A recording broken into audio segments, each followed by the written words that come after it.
Linaw na. Hello guys, this is gonna be my very first vlog. Tigyawat pa. So this is my very first vlog. At nandito kami sa bahay.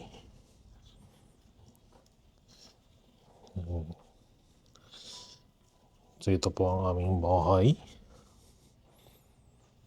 Ito po ang aking robot na pusa. Actually ito po ay meron akong pusa sa taas na nakatira sa parents ko, kaso hindi ko siya maampon dito sa bahay sa baba. Kaya kumuha na ako ng Lego na cat. So nangyari is natapilok ang asawa ko kagabi. Kaya ako ang magluluto ng dinner for tonight. Kaso kokonti ang aking knowledge pagdating sa pagluluto. Kaya gagawang pancit canton.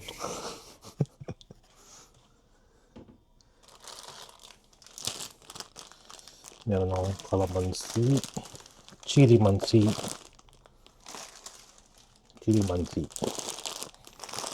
Pwede na siguro yung tatlo.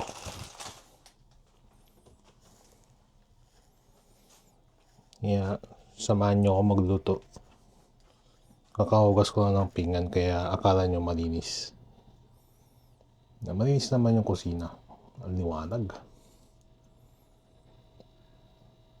Bago lang tong video cam ko, kaya hindi ko pa alam kung paano yung setting. Pero usually, yung asawa ko naglilinis lahat niyan. Diba? Super organized. Pero pag ako nag-organize niyan, wala na. Ba't ba lagi nakapokus sa tigyawat ko to camera na to? Please samahan niyo magluto. Huwag sa tiyan tutok. Ba't sa tiyan nakatutok?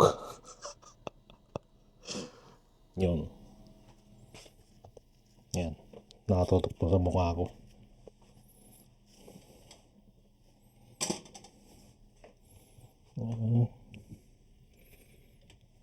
Kuha tayo ng caldero.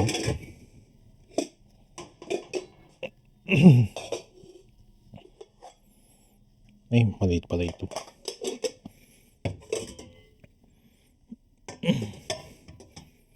Sana hindi kayo masilaw sa bonbonan ko kasi wala na eh. Wala na akong may offer na bulk. Ay, nasundan pala ako ng camera. Okay pala. Actually, kakabili ko lang ng camera ko. Camera namin pala. Kaya medyo experiment mode muna. Kasi hindi ko pa masyadong alam kung paano gamitin. Pero so far, nagana naman. So, magluluto ako ng pancit canton at itlog.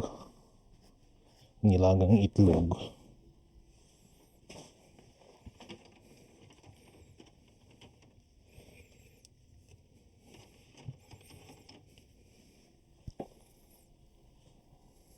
As you can see here, meron akong itlog pa dito na hindi nabubuksan. Ay, hindi nyo pala nakita. Ito, yan. Ganyan kasi dito, pag hindi makabili ng mga tingiting itlog, puro maramihan lahat.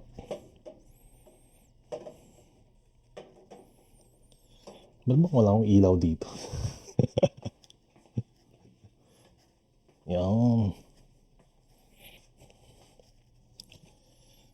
Actually, yung asawa ko, natapilok kagabi. Dahil sa sobrang kulit namin, nag-aasta kaming marunong mag-taekwondo, mag-karate. Ayun, natapilok. Tapos akala ko na balikan ng buto kasi hindi na may tapak. Kaya tinakbo namin sa ospital. Pero okay naman siya. May tapak naman na kalaunan. Umuwi na rin kami.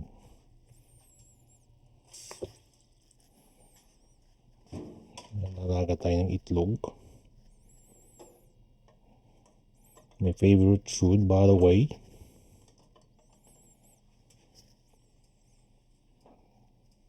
Palagi akong tinatanong ng mga kaibigan ko kung anong paborito kong pagkain. Palagi kong sinasabi itlog. Pero hindi siya naniniwala sa akin. Pero itlog lang talaga okay na. Kung wala ko ng timer. Timer natin ng 14 minutes. Expertise ko kasi yung pagluluto ng itlog. Meron akong timer kada kung gusto ko ng medyo malambot yung yung yolk. Kung gusto ko ng matigas, kung overcook, meron ding timer para sa ganun. Pero pwede rin naman na hindi mo nalutuin.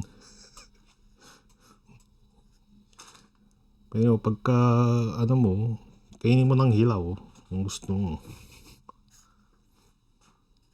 Usually sa mga bodybuilder, ginagawa nila yun.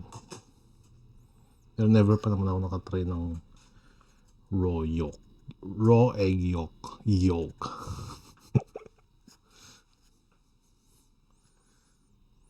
Maghihintay lang tayo na kumulo itong tubig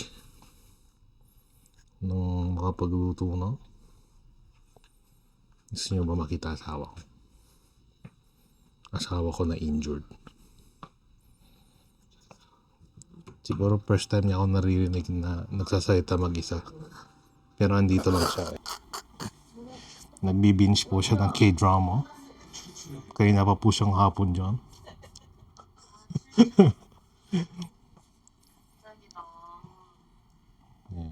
I-house tour ko kayo. Ito ang aking computer setup. Diyan ako palagi most of the time. Ito ang office ng aking asawa. Tapos dito naman ang sala namin.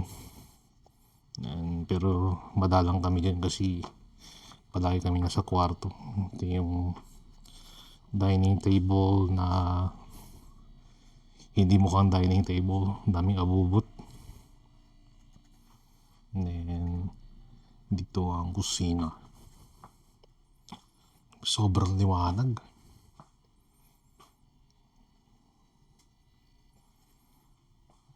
Yan, hintay lang natin makumulo.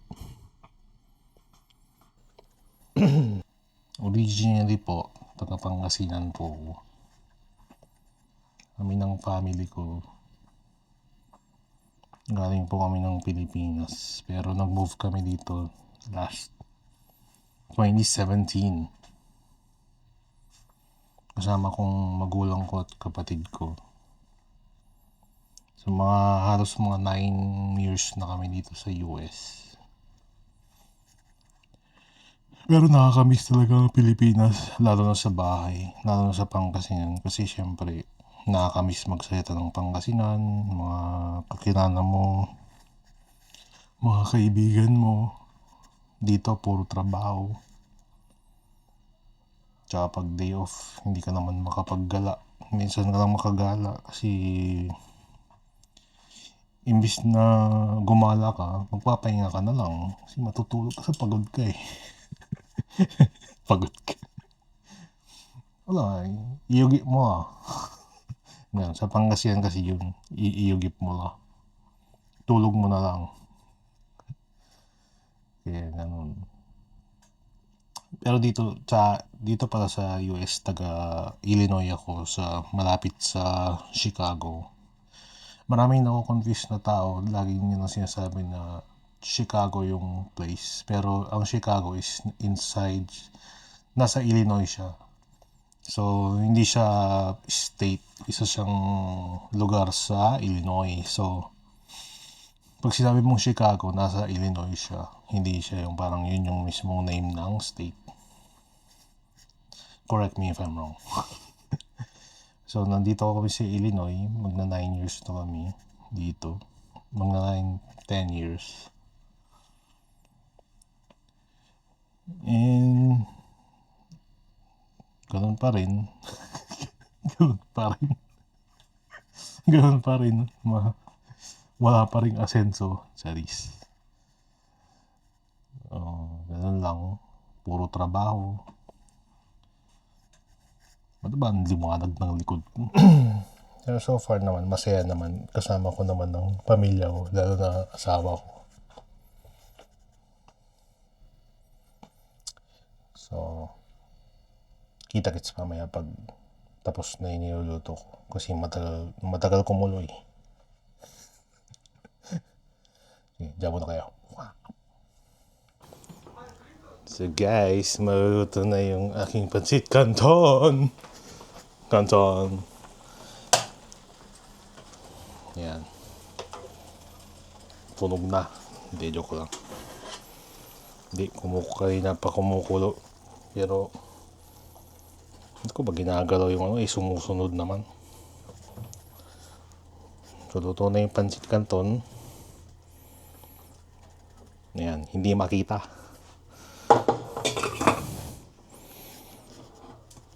Drain lang natin yung tubig.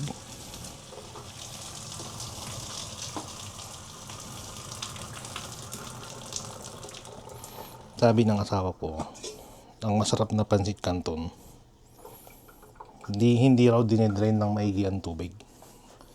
Kailangan daw bala. Kaya, para daw, ayun, nag-alarm. Luto na yung itlog.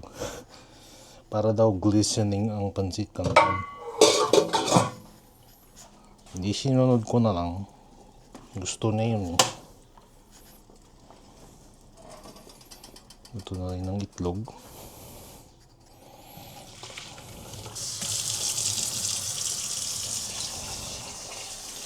Usually, pag katapos ko magluto ng itlog, dinidip ko siya sa yelo. Kasi dun daw ang way para mabilis balatan ng itlog.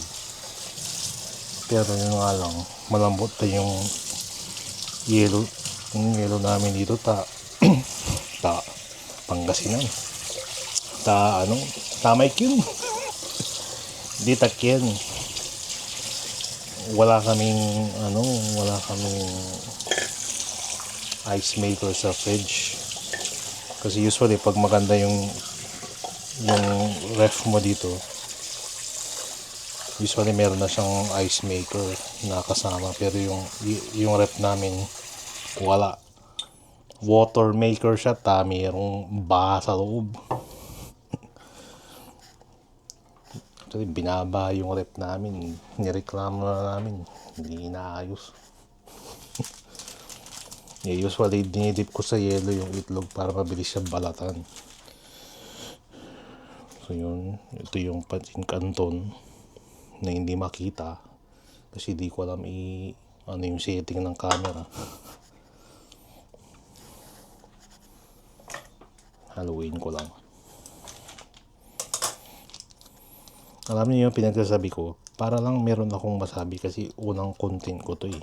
Kaya pagbigyan nyo na lang. Yung tipong tinuturuan ko kayo, hindi naman sa tinuturuan, pero pinapakita ko sa inyo yung pagluluto ng pancit canton na para bang walang gumagawa ito palagi. So, tatapon ko muna yung mga pinagbalatan kasi mamaya mahirap maglinis dahil injured ang aking asawa. Kaya medyo magiging neat muna ako ngayon. Pero usually pag healthy siya, balagbagan yan. Noong tiwatan, sige. Ngayon, haluin natin yung pancit canton. Actually, marami naman akong option na pwedeng iluto ngayong gabi. Kaya ko namang mag-adobo, kaya ko namang mag-tinola. Pero, special request kasi ng asawa ko, pancit canton. Pero hindi ibig sabihin yun na ito lang ang kaya kong lutuin. Marunong ako. Basta ni YouTube. Dapat may pasok ako ngayong araw na to, kaso yun nga. Ulitin natin ulit. Natapilok yung asawa ko. Kaya nag-call off muna ako. At least malagaan ko siya for today. Para pag next week, ako naman yung hindi papasok. Tapos siya yung buong papasok isang linggo. Diba? Bawi-bawi lang. Kasambahay na ako. Don Howard later. Next vlog, mag-a-adjust na. Mag-a-adjust na kayo. Okay, so luto na ang dinner. Si-serve ko na lang ito mamaya. Babangon ko na yung asawa ko. So, pakita ko muna. Oh, yan. With the egg. Yeah, pwede na. So yan. Kita-kits tayo next time. Comment down below kung anong gusto nyong mapanood or gawin kong vlog. And sa mga friends and kamag-anak ko dyan, baka naman, like and follow. Hanggang sa muli.